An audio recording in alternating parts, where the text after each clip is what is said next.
Welcome to Zorical Profile's No More Lookie-Lous series. The purpose of this series is to understand the psychology of Lookie-Louism.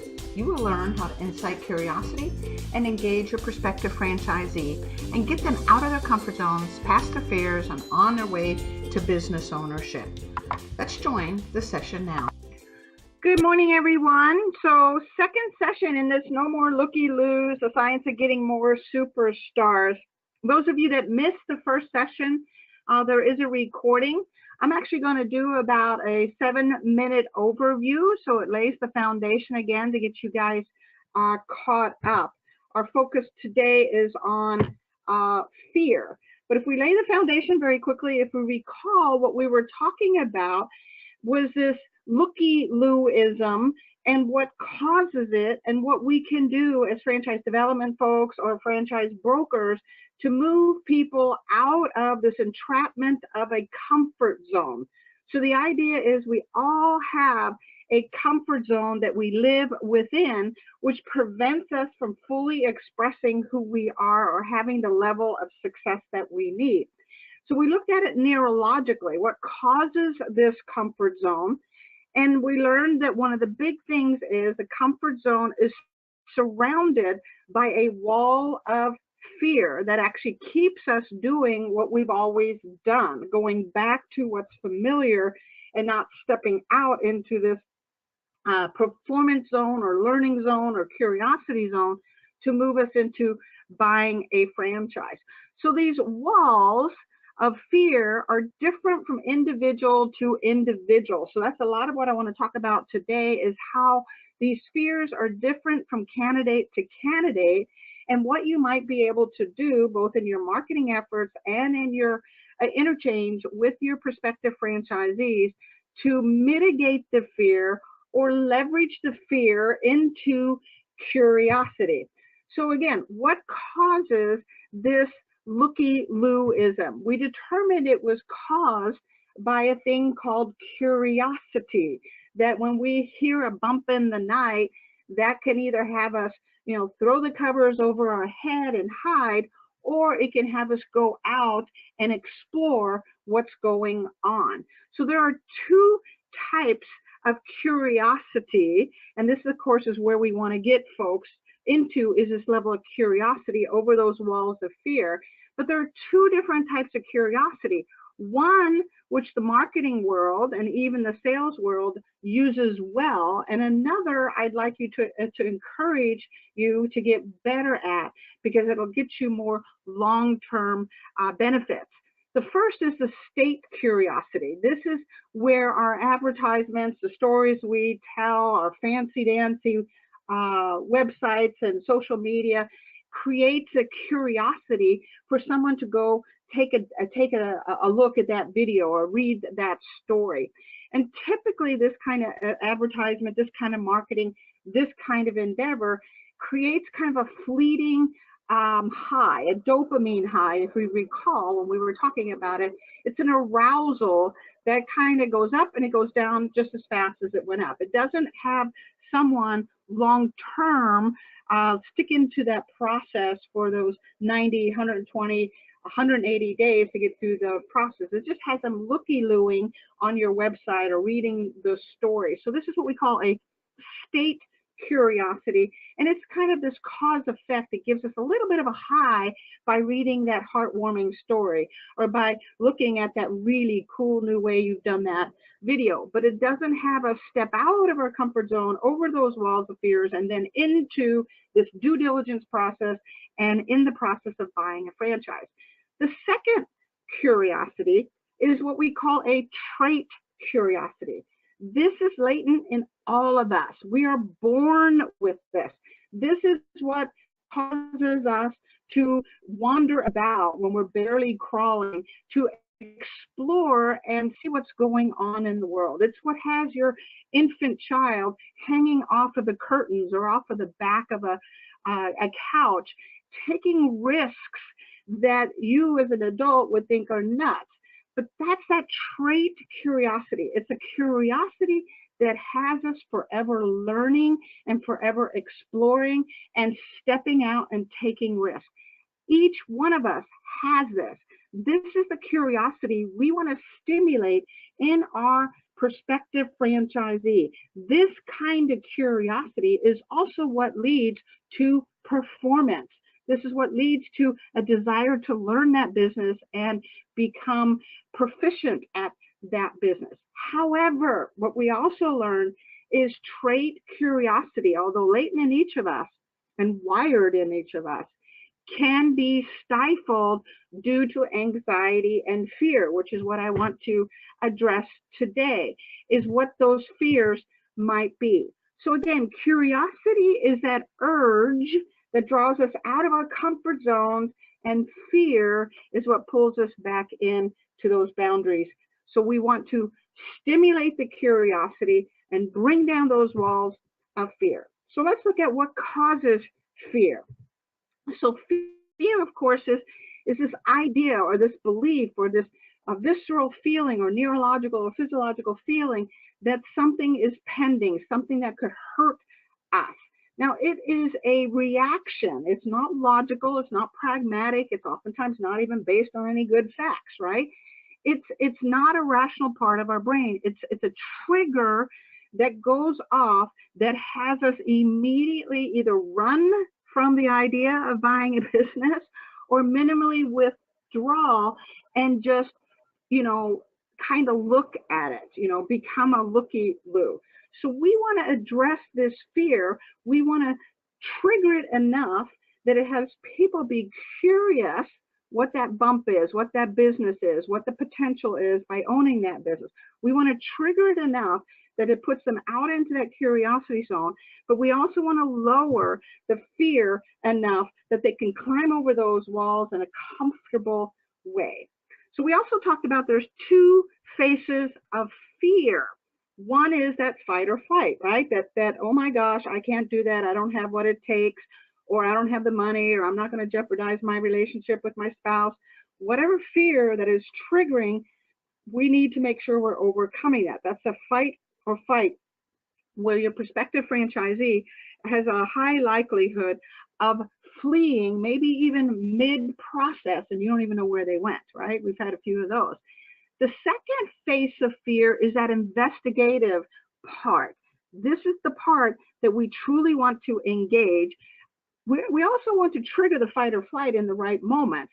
So I think what I've seen 24 years of helping franchisors and helping franchise brokers is we spend a ton of time reducing fear, reducing risk, everything from creating business models and financial modeling that has someone completely feel safe and secure.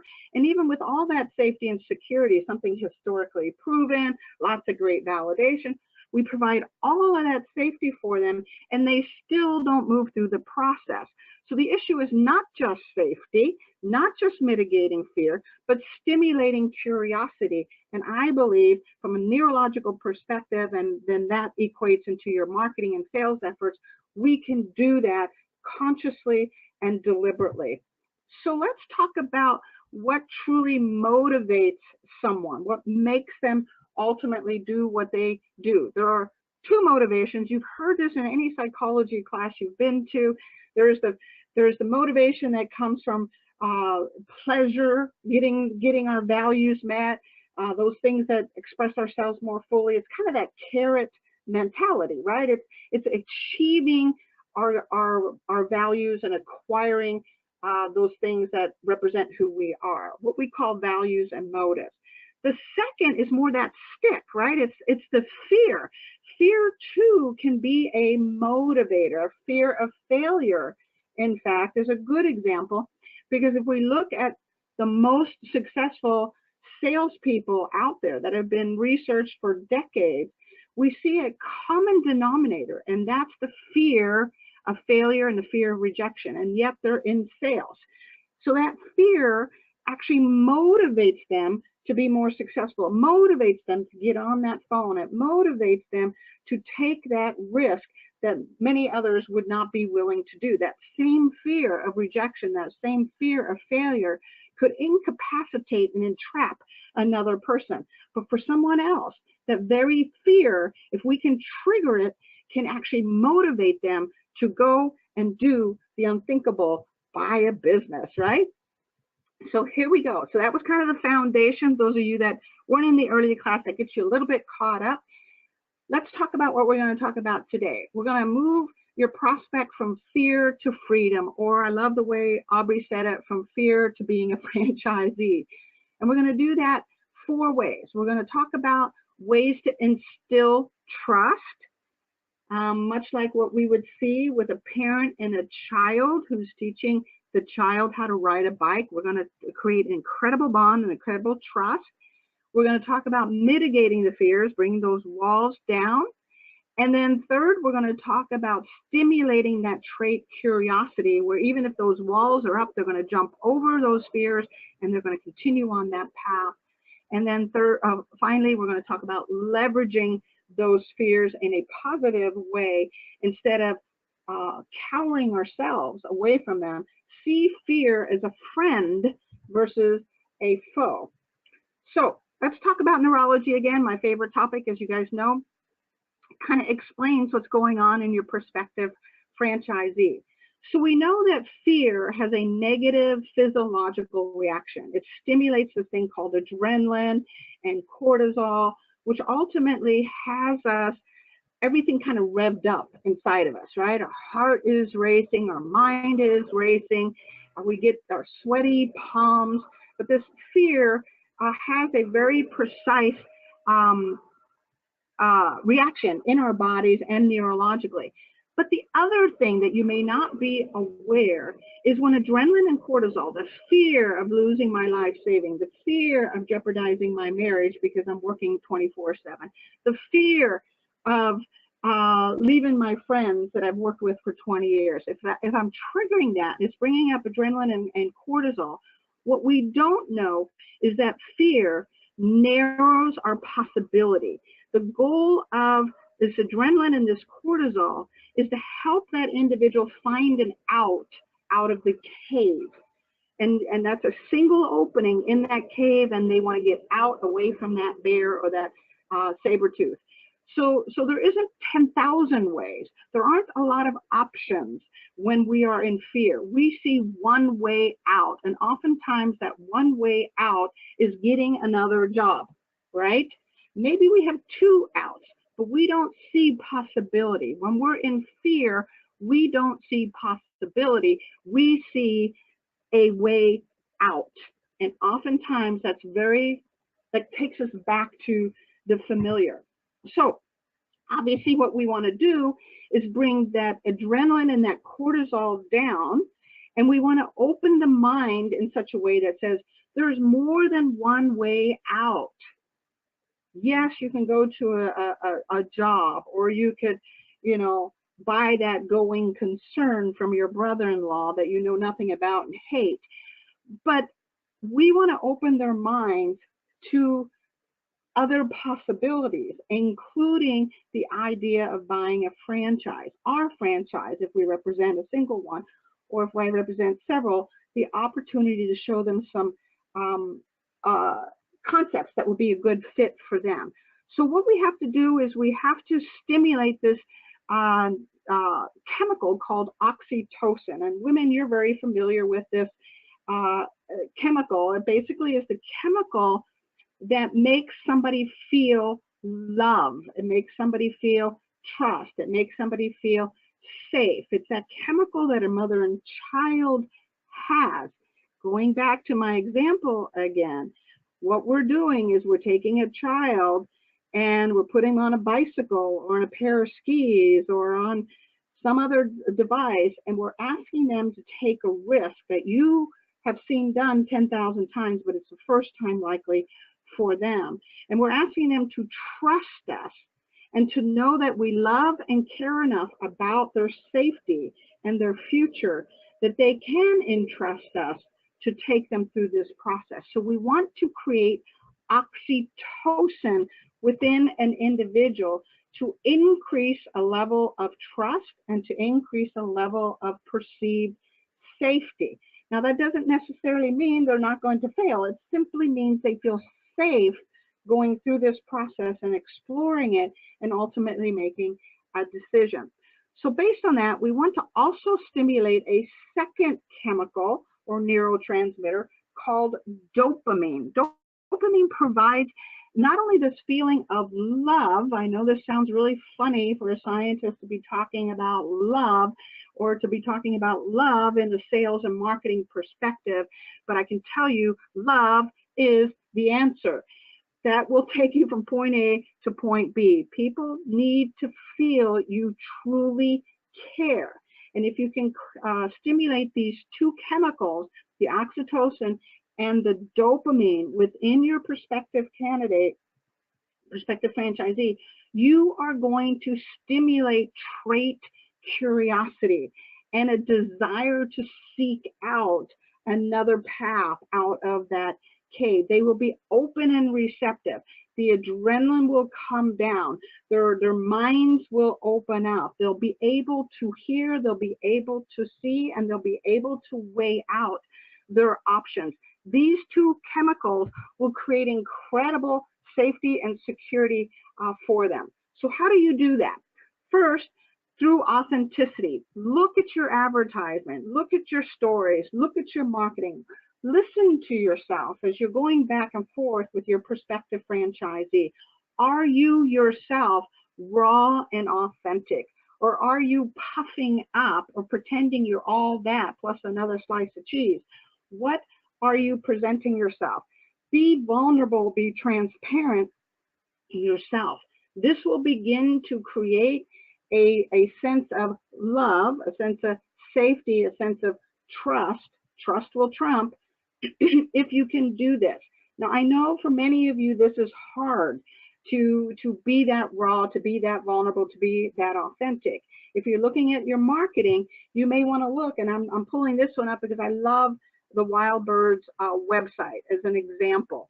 Not only are they using fabulous colors that create safety and trust and great fonts, but notice what they've done in this particular case, where they're giving kind of a bird's eye view, a man looking at a bird with some feed, and then we have this picture of the founder of Wild Birds that clearly was taken several decades ago. And that combination of things, looking through my own eyes at a bird, because we don't see that man's face. What we see instead is history, and we see it in black and white, and we see this in color. Just that kind of interaction between those two things, of me looking through my own eyes at someone that's been doing this since 1981, stimulates a feeling of trust. It's also a real picture. It is not a glamour shot or a business shot. This is a guy out in the field doing what he loves. So this is authentic. This is transparent. This has a level of history to it where our prospective franchisee quickly, without even reading a thing, stimulates this sense of dopamine as well as oxytocin in a second, where we go, I want to know that guy. What's his story? So not only does it create that instant curiosity, but it creates trait curiosity, because now I've also created a level of transparency, authenticity, and I'm feeling safe by inquiring a little bit further. But you in your sales presentation are going to do the same by telling people your truth, your hurdles, your obstacles, your fears, your concerns, your reality. You too are going to make yourself transparent and real. You're also going to do the same with your franchise system. You're going to tell the truth. You're going to be transparent about what's working and what's not working. Everybody knows things aren't perfect. If they were, we would have already transcended this world. So what prevents us from being this transparent? And I got into some of this last session about this whole Lookie-Lous, Facebook, puffing up time that we've come into, where we can't or don't feel it's safe to be that transparent. We only talk about our great vacations and our successes. We don't talk about the pain or the tender underbellies. For some reason, that's become a no-no. And because it has become so, It's made us unapproachable, and it's made our prospective franchisees not feel safe. We all know deep down there is no such thing as perfection. But when we can't see those imperfections in you, the franchise development guy, or in the franchise system, or in this vertical that you're in, if we can't see the imperfections, those landmines, how can I trust you to help me navigate through those landmines? I need to know where they are. I need to know where the blind spots are. So by being transparent with your own life and with what's going on in your vertical and with your franchise system, it creates a safety that says, you know what? I'm going to go over that wall of fear. I'm going to walk out into that field of unknown because I'm curious enough and I think I can build this business. And I know that I can recognize what those landmines are. In fact, I have a franchisor, I have a franchise sales guy that is going to help me discover what those things are so I can avoid that and get to where I want to go. So I'm going to say one thing around this.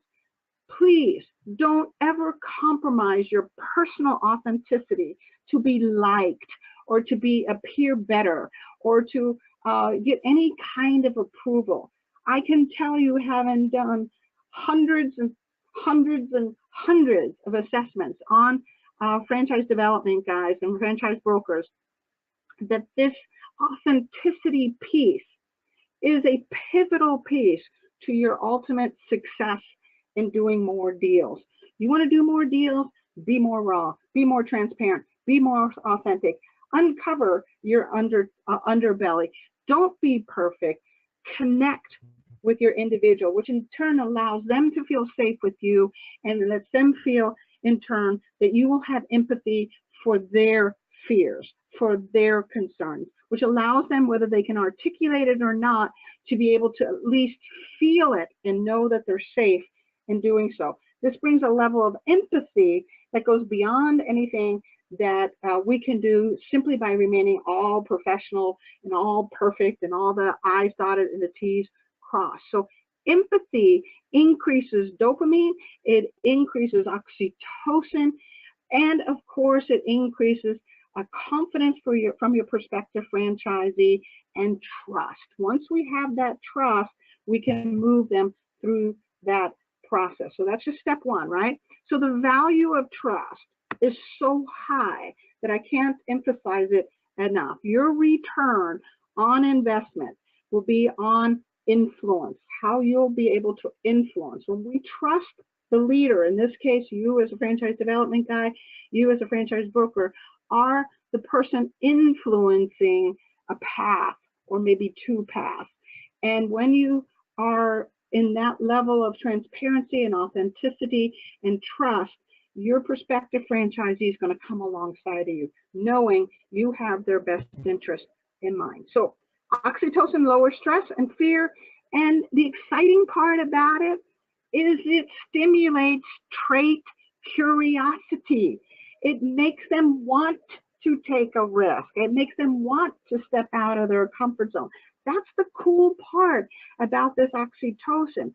When somebody feels that chemical in their body, they actually take risks. If you've ever fallen in love, you know exactly what I'm talking about. You take risks with that person that you wouldn't with anyone else when you feel that oxytocin. So now let's dig into the different types of fears and how you can deal with those. Different people, different fears, right? We all have certain emotional fears. We have certain social fears. I go to the country club and I've bought this business and it's not very sexy. What are people going to say? I have relational fears. How is this going to affect my relationship with my spouse and with my children? Will he or she embrace this? All of those fears around that relational piece. And of course, the financial piece, most of you have been addressing rather well. But please know, most fears come in these top three categories. It's less about the dollars. If they trust and they feel safe, and we've stimulated trait curiosity the financial will disappear. It's rarely about the money. Not that it isn't occasionally, it certainly is, but mostly it's an emotional fear, a social fear, or a relational fear. So those of you that are using the SpotOn tool, the Zoracle tool, will be familiar with these terms. And if you're not, reach out to Aubrey, get yourself a trial account, run some assessments on yourself and your family and get some feelings.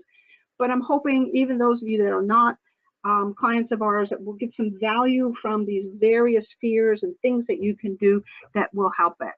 So belonger fears. Now the belonger is someone that values family, relationship, security, dependability. These are risk-averse individuals, and everything is about home and family and safety and security. They have three primary fears that they may or may not tell you about, but you need to be aware of. Their number one fear is that they will be separated from their loved ones. Now, this is not just their family and their spouses. It's also the groups or organizations which they associate with. This could be church, this could be Lions Club, this could be their sorority. But they have groups that they're very tight with, and they need to feel whatever they're doing will not violate any kind of relationships that they currently have. In fact, they would like it if a business included their friends, their associates, their family members in particular. So their number one fear is that we're going to put them in a business that could in any way jeopardize those relationships, which is not something they're willing to do. Secondly, they have an insane fear about being irresponsible. Now, to you and me, what's irresponsible is very different than what's irresponsible to them. Irresponsible to them is making any kind of a decision or taking any kind of an action that causes someone else to suffer, not just financially, but to suffer in other ways. So that suffering could be that my child doesn't get the benefit of my mentoring and being there because I'm busy building a business. So the suffering doesn't necessarily just mean financial. The suffering is whatever they perceive will injure this other person. Maybe it's a husband concerned about being irresponsible and not taking his wife's feelings into consideration when buying this business, which is why frequently deals go south. It may be a great opportunity for the gentleman, but because of his love and his concern of being irresponsible or having someone suffer, in particular his spouse, he will go sideways and choose not to, even though it's perfect for him. So we've got to find ways where they feel like they're not causing others to suffer. Third, of course, the most obvious is financial insecurity. That is that they are unable to protect or provide for their family. Anything that jeopardizes those three values is going to have them suck right back into that comfort zone, put up those walls of fear, and will never get them into that exploratory curiosity, let's look at a business kind of place. But I want to tell you, we can use these same fears to stimulate trait curiosity, to get them out of that, especially if we first taken the time to build that trust and that safety. If we then hit the fear button, we can actually have them catapult out of the comfort zone and into that learning zone. So I'm going to give you a couple of examples, and I'm going to encourage you to go out there and find some more. And I'm going to encourage you also to look at your own process to see if you are deliberately stimulating fear, which actually is stimulating curiosity. Remember, we have two different kinds of curiosity. If it's stimulating trait curiosity, we want to do it. So here's an example. This is an AT&T commercial called "It's Not Complicated." And AT&T has been using one form or another of this kind of an advertisement, where basically the parents are separated from their children. They're kind of observing their children in a scenario. In this case, it's in a school scenario. So the commercial in and of itself never brings the parents in. They never reunite with these children. And these children are speaking to a stranger in a room about this, that, and the other. So vicariously, we are stimulating this, oh my gosh, I'm separated from my kids 7, 8 hours a day while they go to school, and they're in the presence of strangers, and I don't know what kinds of questions they're asking or what they're learning. So it stimulates this this fear, but at the same time, it stimulates curiosity. It stimulates the curiosity because it's tapping in to the most important thing to them, which is family. So AT&T does a beautiful job of triggering fear while triggering curiosity at the same time. So I'm going to show you some more examples, but let's dig more deeply into this belonger individual. So there are some things you can do to begin to mitigate the fears that a belonger has. Number one, make sure you're not doing a fast talking, smooth talking presentation. Avoid anything that has to do with jargons and acronyms. This feels pitchy to them. It feels too fast. It just feels too smooth. So be okay with bumbling a little bit. I was actually speaking to a sales trainer the other day, and he called it the Columbo kind of situation where you can actually be a little bit awkward with a belonger. It feels safer for them than you having all the acronyms, all the jargon, every duck in the row. It feels safer for them. Be sure to never exaggerate and to tell half-truths or to be inconsistent in any way. This, again, will instill a level of trust and a level of fear. Also, as their fears pop up, and oftentimes they will pop up in the form of a belief, not necessarily a true belief, but it's a belief. And the last thing you want to do is negate it, invalidate it, overlook it. If some of their opinions and beliefs are coming up, know that of the batch of people, these individuals have the strongest beliefs, and they live their lives by those virtues. So if they're ignored, they're going to feel disconnected and that they can't trust you. So let them share their fears, let them share their beliefs. Now, they may not share their fears, but they're going to share their concerns and their beliefs. Do the best you can to not disconnect emotionally. Be a good listener. This is not always easy, right? But stay connected, stay with them, because what they want, not only to be safe, but they're wanting to be part of a larger family, which you are going to provide them by introducing them to a franchise concept where they're a good fit. Answer all of their questions and do not withhold any information. This will bring those walls down. We're going to stimulate also, but we're going to start to bring those walls down. Know that these individuals tend to have a long due diligence process. Be okay with that and show them how your organization is very family oriented. And if you can demonstrate that through your videos, through your stories, through your presentation, through introductions, show them that they are part of a family. And of course, show them how they can reduce risk, keep those risk levels down. A belonger will typically buy based on a conviction, a belief of some sort.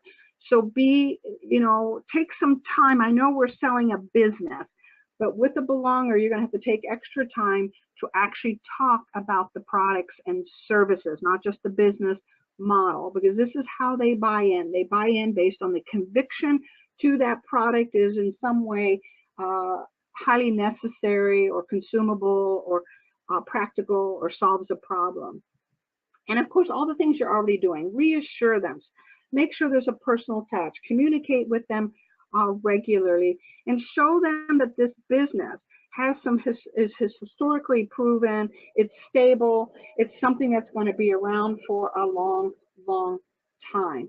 And in everything you do and your team does, make sure you are acting responsibly, okay? A single thing like you returning an email at midnight to a belonger will trigger, oh my gosh, I'm going to have to work until midnight. And a belonger doesn't want to do that. They want to be with their family. So I know that sounds really silly, but this type of individual, they're thinking all the time responsible, consistent, loyal, safety, family, relationship. This commercial I absolutely love. If you get a second, look it up. It's called The Tiny Dancer. It's an insurance commercial. And this little girl is dancing to the song The Tiny Dancer. And she is going through the house, knocking things over, or just ready to rip down the curtains. She's knocking over expensive vases and pictures, and she's just dancing and expressing herself. So you're seeing a well-lived-in average house with a normal child dancing. And the whole curiosity is being stimulated because we're stimulating things that are important to a belonger: family, hearth, children, safety, security. So everything about this commercial says belonger, and it also then stimulates curiosity, while at the same time the whole commercial has fear, fear, fear, fear everywhere. You watch it. Oh my gosh, she's going to knock that off. Oh my gosh, she's going to burn the house down. There's this constant fear. So we're bringing the adrenaline up, okay? And then we're at the same time releasing dopamine and oxytocin, because it's about our family, it's about safety, it's about insurance, it's about security. So well-written commercial to stimulate trait curiosity, while at the same time having someone go over those walls of fears and stay with the commercial. All right, let's move on to the next group, the achiever group. The achievers have three major concerns. Number one is that they're not going to be the best or most unique. In other words, they have some kind of an equal out there, or that they're not as distinct as they thought they might be. Secondly, they fear not being in control, that somehow they lack power, that they lack influence. They need to be in control, whether that's dominating a marketplace or whatever it is. So these are folks that require growth, require residual income, require power, require respect. And the last fear they have is that somehow they're not going to be able to replicate. You're not going to let them have a second unit, or you're not going to allow them to be absentee owners and work through a manager. So their fear is that they're not going to be able to replicate, or they can't leave a legacy, passes on to the next generation. So let's look at some commercials, some ads that stimulate the trait curiosity while stimulating fear. Okay, so it's okay to use fear to get someone over that hump, as long as it's stimulating trait curiosity versus anxiety and panic, right?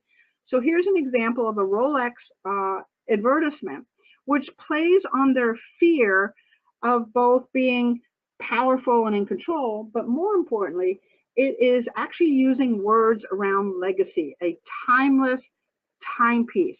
This triggers this fear. If you're an achiever, this makes sense, of I'm not going to leave a legacy. And it brings up curiosity that says, what do I have to do to leave a legacy? What do I need to accomplish and be able to get that Rolex? So it's triggering fear, but it's also triggering curiosity at the same time by playing on the inadequacy, playing on, if you don't do something, you're not going to leave a legacy. You know, anybody who doesn't have a Rolex clearly doesn't leave a legacy, is not in control, is not a powerful person. All ridiculous, but nonetheless, an advertisement that works. So some things to consider to mitigate fear. Never speak down to an achiever. It's a no-no. Don't patronize them. I had someone do this to me the other day in that tone of voice where it was like, what are you, stupid? You know, that's kind of how I felt. And I know they were just trying to educate me, but you never want to talk down to an achiever. Recognize and validate their accomplishments. What are they coming to the table with already?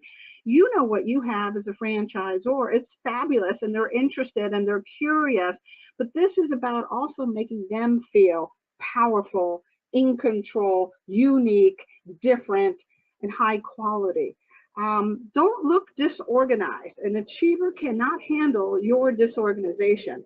It feels like disrespect for them. If you waste their time, you show up late, it feels like you don't value them.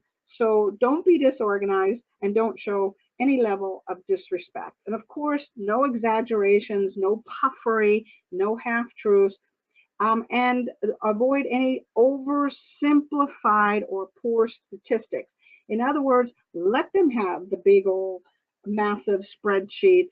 They can figure it out. When you oversimplify it, it actually negates their power and their intelligence. Some additional things to consider.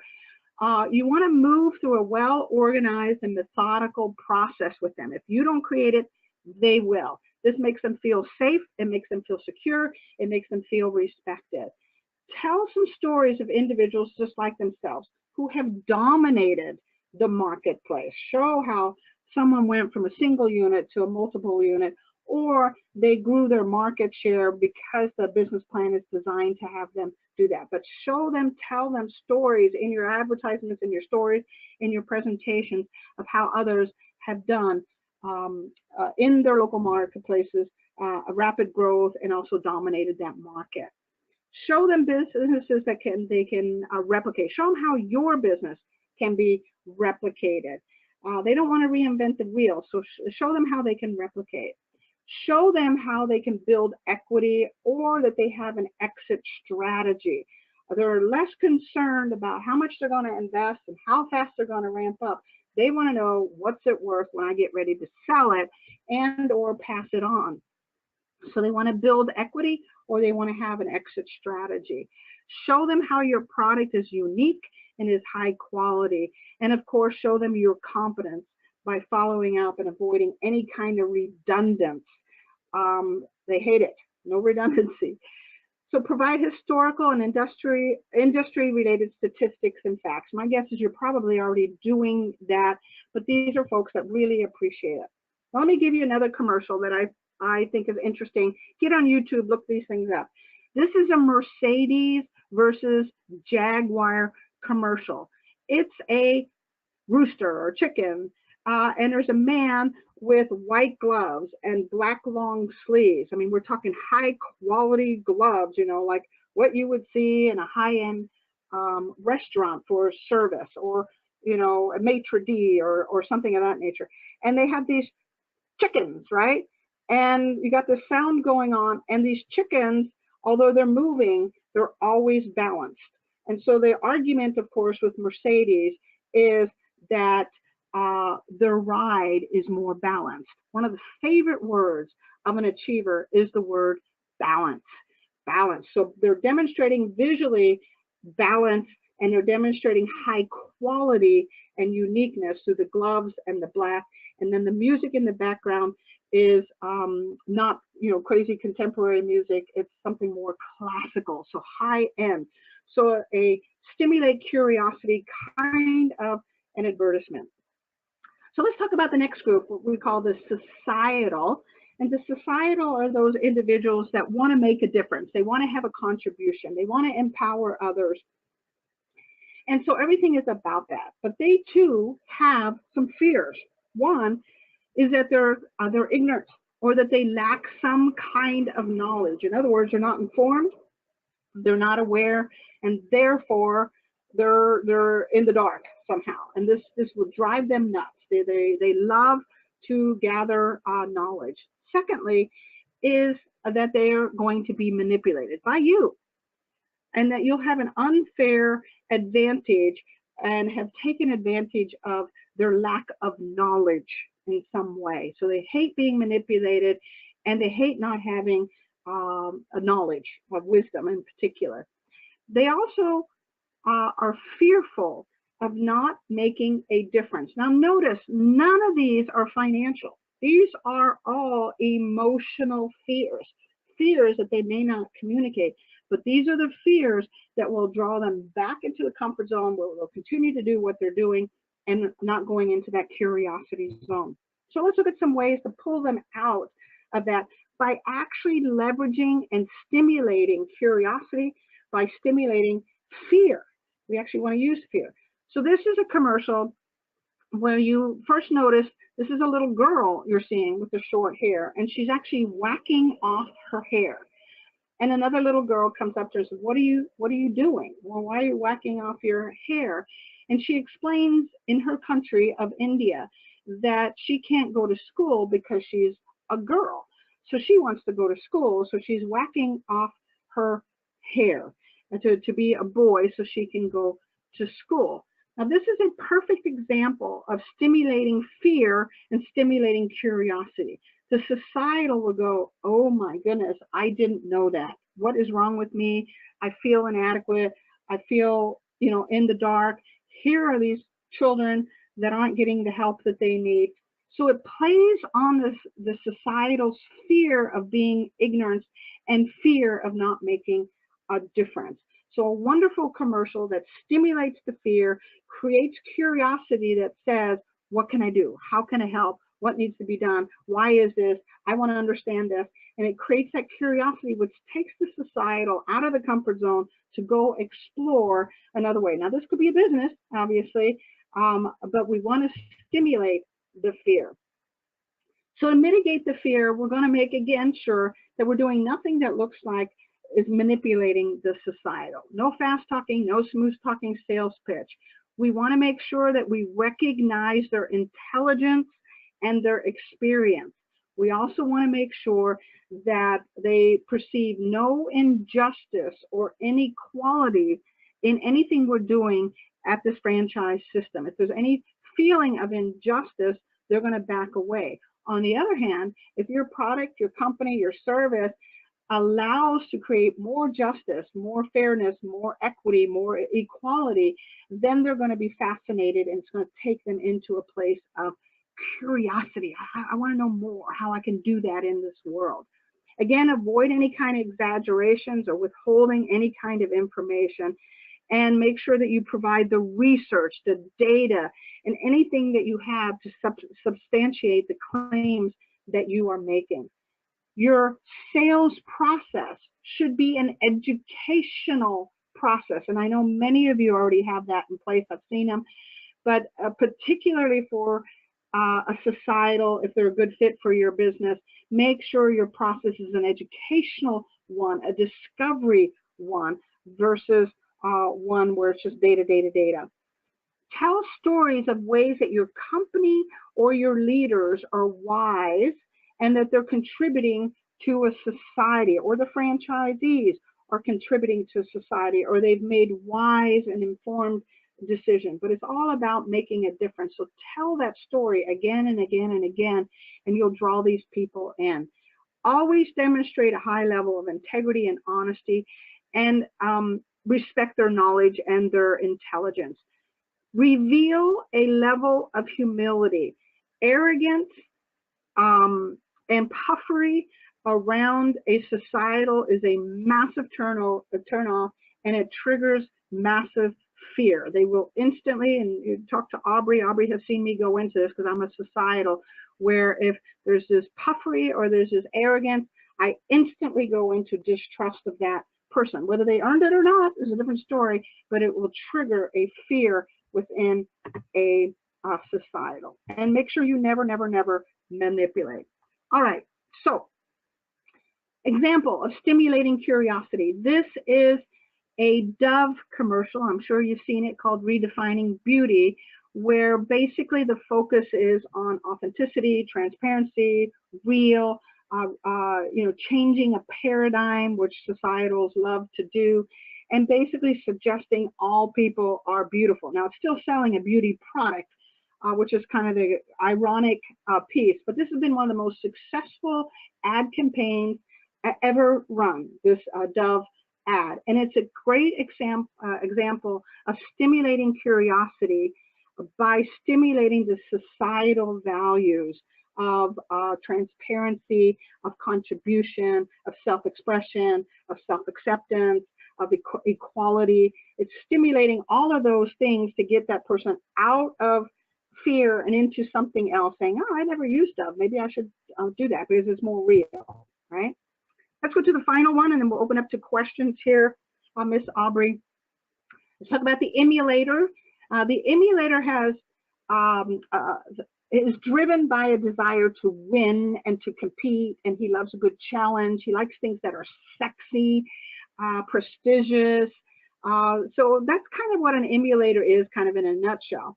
But today we're talking about their fears. So they have three primary fears. Number one, being embarrassed. This will totally immobilize them when it's triggered. If their fear is that they're going to make a mistake, that they're going to make a bad decision, and worse, you or someone they respect or care about, or society will see that they messed up. This fear of embarrassment can oftentimes paralyze them, bringing up those adrenal chemicals, cortisol, adrenaline, and absolutely paralyze them and have them not step out. Secondly, they have a fear of being incompetent or inadequate. So there's a self-doubt or a fear that they lack the resources, both emotional resources and financial resources or human resources, to accomplish what they want to do. So they have this almost pending doom around this, oh my gosh, I don't have what it takes to even build a business. So this is an intense fear that they live with.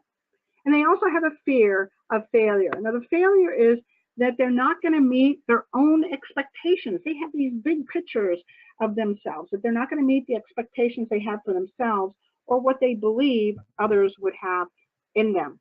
So let's use fear positively. We want to trigger it just enough that it creates curiosity, trait curiosity, but not immobilize them, right? We don't want to immobilize them and have them go back into their comfort zone.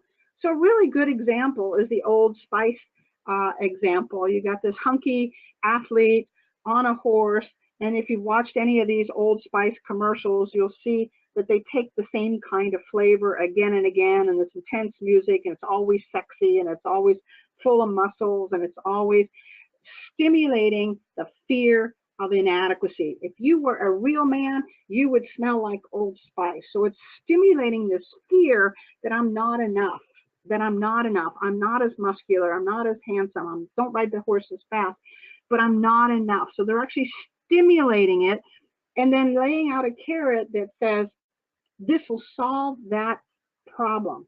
So a very cool way to actually positively use fear, as long as you don't overdo it, where it actually has them withdraw. So just enough, and humor has a tendency to stimulate the fear without having someone go back into a hole. So humor is an excellent way to do that in your advertisements, in your videos. Ways to mitigate the fears. Don't speak down to them. Don't point out their weaknesses or blind spots, like their education or their money or their experience. They already know they're inadequate. They already have these fears. Don't point it out, right? They know, okay? Don't underestimate their potential or their drive. These are folks that can create something from nothing. They're highly driven individuals. So yes, they're afraid, but honestly, once they're out there, they're going to build really good businesses. Please pay attention to their sphere of influence. They are well connected. They will name drop, and I'm going to recommend you do the same thing, that you name drop. They know people who know people who know people. They're well connected. Don't place them in situations where they are in any way at a disadvantage or not prepared. So when you send them out to do their due diligence, or you ask them to do something, make sure they have the resources to deliver perfectly, to accomplish that. Because if they're going along that process and you've given them a task and you haven't given them the resources or clear expectation of what they should anticipate, they're A, going to be afraid of it, and B, likely not going to do it. So you want to constantly build their confidence by letting them get through one hurdle after another hurdle after another hurdle. We can dig more deeply into this another time. More risk avoidance suggestions. Tell stories of individuals like themselves who didn't have much, but they had a lot of vim and they had a lot of vigor. Show how folks have bootstrapped themselves to success, where they've overcome the most unusual odds. Tell that story. If you have that story yourself, tell your story. Show them how they can leverage their sphere of influence, all these people that they're connected to. Show them how they could have a quick return on investment that'll bring that fear level down and allow them to explore more quickly. Offer your admiration for their accomplishments, maybe not in business, but in other areas, sports maybe. But make sure you recognize that. This will build that confidence, bring down those walls of fear around inadequacy or failure.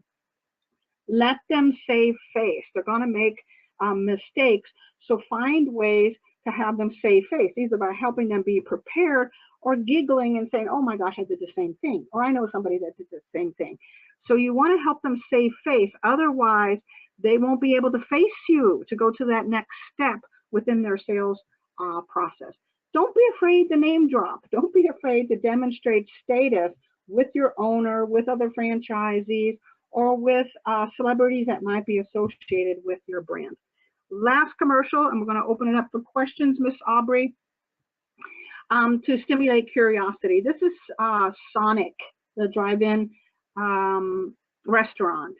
And these are two kind of nerdy guys eating tater tots. And the one guy has a puppet, a redheaded female puppet that he's pretending is his girlfriend. And the whole scenario is this guy is not able to get a woman, right? He's not able to get, so it's triggering this fear of rejection. It's triggering this fear of not being enough kind of thing. But it's doing it in a humorous, playful way where it's actually creating curiosity. So you can actually use fear and create curiosity. So bottom line, that kind of wraps it up. We're going to open it up to questions, Aubrey. Remember, everything we're focusing on in this series, and it's going to be a series throughout the year, is ways for you to determine who your ideal candidate is, how to get people out of the comfort zone, how to stimulate this trait curiosity, how to bring down those walls of fear, and how to offer learning opportunities that create curiosity and moves people towards the right place, and how to leverage values. Our goal is to help you look more carefully at your marketing and your sales processes by giving you the science behind attraction and decision making, so you can get people to say yes. To learn more about how to use the Oracle tools in your franchisee recruitment and selection process, click on the link below.